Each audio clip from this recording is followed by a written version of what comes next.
संख्या आपल्या सगळ्यांच्या आयुष्याचा एक अविभाज्य भाग, नाही का?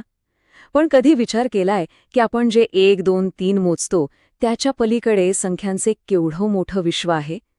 आज आपण बरोबर त्याच अद्भुत विश्वात डोकावणार आहोत. चला तर मग सुरू करूया. बरं, मग एक साधा प्रश्न.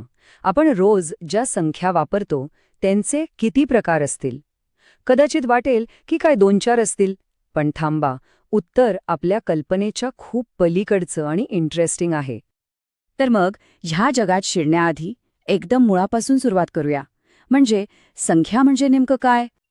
अगदी सोप्या भाषेत सांगायचं तर संख्या म्हणजे मोजण्यासाठी वापरलेली चिन्ह. हे जणू काय गणिताचं ABC आहे, असा पाया ज्यावर गणिताची अख्खीच्या अख्खी इमारत उभी राहते. म्हणजे बघा, 1, 2, 3 ही फक्त चिन्ह नाहीयेत, तर त्यांना एक अर्थ आहे. ती प्रतीकं आहेत. आठवतंय का, लहानपणी आपण संख्या कशा शिकलो? बरोबर, बोटं मोजून. आणि तिथूनच आपली ओळख होते संख्यांच्या पहिल्या आणि सगळ्यात स्वाभाविक गटाशी. ह्या आहेत नैसर्गिक संख्या. नावाप्रमाणेच अगदी नॅचरल. मोजण्यासाठी आपण आपोआप याच संख्या वापरतो. 1 सफरचंद, 2 पुस्तकं, 3 मित्र या सगळ्या नैसर्गिक संख्याच आहेत. सुरुवात होते 1 पासून आणि त्या पुढे अनंतापर्यंत जातात. आता बघा, या नैसर्गिक संख्यांच्या गटात फक्त एका चिन्हाची भर घातली की काय होतं? 0. डावीकडे आहेत नैसर्गिक संख्या आणि उजवीकडे बघा, 0 मिळवताच आपल्याला मिळतो पूर्ण संख्यांचा गट. 0 म्हणजे काहीही नाही, ही संकल्पना गणितामध्ये खरंच खूप पॉवरफुल आहे. बरं, एकदा का आपल्याकडे संख्यांचा एक संच आला की आपण त्यांच्या गुणधर्मांवरून त्यांचे वेगवेगळे गट पाडू शकतो. अगदी तसंच जसं आपण वस्तू त्यांच्या रंगावरून किंवा आकारावरून वेगळ्या करतो. यातली पहिली विभागणी तर आपल्या सगळ्यांच्याच ओळखीची आहे, सम आणि विषम. ओळखायचं कसं? एकदम सोपं आहे. ज्या संख्येची 2शी पक्की मैत्री आहे, म्हणजे जिला 2ने पूर्ण भाग जातो, ती झाली सम आणि जिची नाही ती झाली विषम. आता वळूया एका जरा इंटरेस्टिंग गटाकडे, मूळ आणि संयुक्त संख्या. काही संख्या ना खूप खास असतात.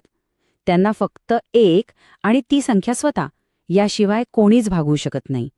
अशा संख्यांना म्हणतात मूळ संख्या.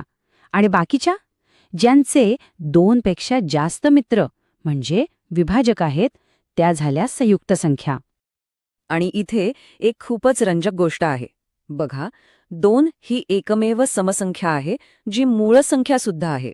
कमाल आहे ना? याशिवाय दुसरी कोणतीही समसंख्या मूळ असूच शकत नाही. का? कारण तिला 1 आणि स्वतः व्यतिरिक्त 2 हा तिसरा विभाजक हमखास असतो. आत्तापर्यंत आपण शून्याच्या आणि त्याच्या उजवीकडच्या संख्या पाहिल्या. पण आता आपण एक मोठी उडी घेणार आहोत आणि आपली संख्यारेषा विस्तारणार आहोत. या आहेत पूर्णांक संख्या. आता आपली संख्यारेषा फक्त पुढे नाही तर मागेही धावते, शून्याच्या पलीकडे ऋण संख्यांच्या जगात. याचमुळे तर आपण तापमान शून्याखाली मोजू शकतो किंवा कर्जाचा हिशोब ठेवू शकतो. ठीक आहे, आपली संख्यारेषा आता बरीच लांब झालीये. पण एक प्रश्न आहे, 1 आणि 2च्या मध्ये किंवा समजा -1 आणि -2च्या मध्ये ज्या रिकाम्या जागा आहेत त्याचं काय? तिथेही काही संख्या असतील का? हो, नक्कीच आहेत. आणि त्यांना म्हणतात परिमेय संख्या. सोप्या भाषेत बोलायचं तर अपूर्णांक. म्हणजे ज्या संख्यांना आपण p/q किंवा अंश आणि छेद या स्वरूपात लिहू शकतो. ह्या संख्या पूर्णांकांच्या मधल्या सगळ्या जागा भरून काढतात. आणि गंमत म्हणजे प्रत्येक पूर्णांक संख्या सुद्धा परिमेयच असते. कसं? कारण आपण 4ला 4/1 असं लिहू शकतो की नाही? पण थांबा, अजून गोष्ट संपलेली नाही. यात एक ट्विस्ट आहे. संख्यारेषेवर काही अशा गूढ संख्या सुद्धा आहेत ज्या या अपूर्णांकांच्या नियमात बसतच नाहीत. यांनाच म्हणतात अपरिमेय संख्या. पाय म्हणजे पाय सारख्या संख्या आठवा. त्यांचं दशांश रूप कधीच संपत नाही आणि त्यात कोणताच पॅटर्नही नसतो. खरंच गूढ आहे हे, नाही का? तर नैसर्गिक पासून अपरिमेयपर्यंत आपण आत्तापर्यंत संख्यांच्या विश्वाचे वेगवेगळे तुकडे पाहिलेत. आता वेळ आली आहे हे सगळे तुकडे एकत्र जोडायची आणि बघायची की हे संपूर्ण चित्र दिसतं कसं. आणि हे आहे ते भव्य चित्र. सगळ्या परिमेय आणि सगळ्या अपरिमेय संख्या एकत्र आल्या की तयार होतात वास्तव संख्या. याचा अर्थ काय? तर त्या संख्यारेषेवर आता एकही जागा रिकामी नाही. अगदी प्रत्येक बिंदूवर एक संख्या आहे. चला आता बरीच थिअरी झाली, थोडी प्रॅक्टिकल मजा करूया का? आपण जे काही शिकलो त्याचा वापर करून एक छोटासा आकड्यांचा खेळ खेळूया. नियम एकदम सोपे आहेत. जर दिलेल्या अंकांपासून सर्वात मोठी संख्या बनवायची असेल तर ते अंक फक्त उतरत्या क्रमाने म्हणजेच मोठ्याकडून लहानाकडे मांडा, आणि सर्वात लहान संख्या हवी असेल तर अंकच चढत्या क्रमाने मांडा. झालं. चला मग ही काही उदाहरणं एकत्र बघूया. पहिला प्रश्न, सर्वात मोठी संख्या. सोपं आहे, सगळे अंक मोठ्याकडून लहानाकडे मांडले, झालं उत्तर तयार.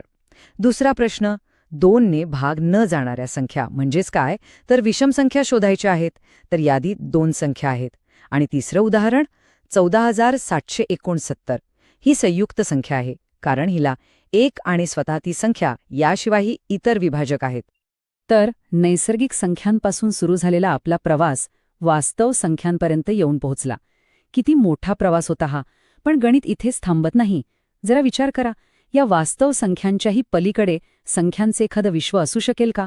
कोण जाणे. कदाचित ही तर फक्त सुरुवात असेल.